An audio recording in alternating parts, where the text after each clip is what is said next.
हम लोगों का प्रश्न है 1500 का 10% कितना होगा।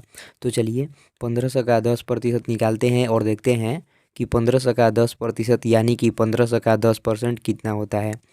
तो यदि आप लोग भी इस प्रकार के प्रतिशत वाले सवाल को हल करना सीखना चाहते हैं तो इस वीडियो को ध्यानपूर्वक ही देखते रहिएगा, क्योंकि हम इस वीडियो में बहुत ही आसानी से इस प्रकार के प्रतिशत वाले सवाल को हल करना सीख लाएंगे। तो देखिए, जब भी आप लोग इस प्रकार के प्रतिशत वाले सवाल को हल कीजिएगा ना, तो यहाँ से इतना जो पार्ट है ना, इतना पार्ट को आप लोग ध्यानपूर्वक देखिएगा, क्योंकि यदि आप लोग यहाँ से इतना पार्ट का मतलब आप लोग समझ गए ना, तो इस प्रकार के प्रतिशत वाले सवाल बहुत ही आसानी से और जल्दी बना पाएंगे। तो देखिए, यहाँ पर 1500 है ना, तो इस 1500 को इसी तरह से यहाँ पर लिख लेना है।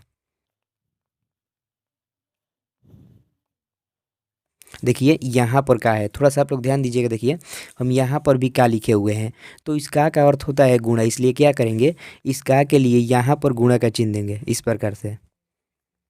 देखिए यहाँ पर 10 है, तो इस 10 को इसी तरह से यहाँ पर लिख लेंगे।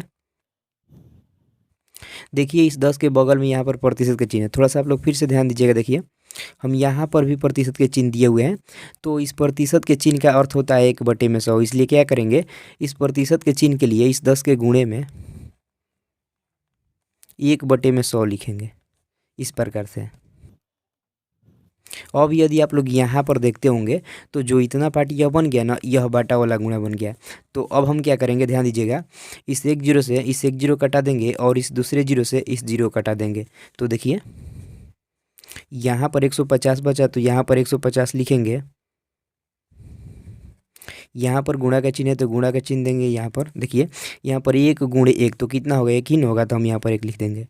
देखिए बाटा में नीचे 1 बचा है, तो बाटा में नीचे 1 नहीं लिखा जाता है। अब ध्यान दीजिएगा, जब 150 में 1 से गुणा करेंगे तो 150 ही ना होगा, तो 150 लिख देंगे यहाँ पर। तो यानी हम लोग का आंसर आ जाएगा 150।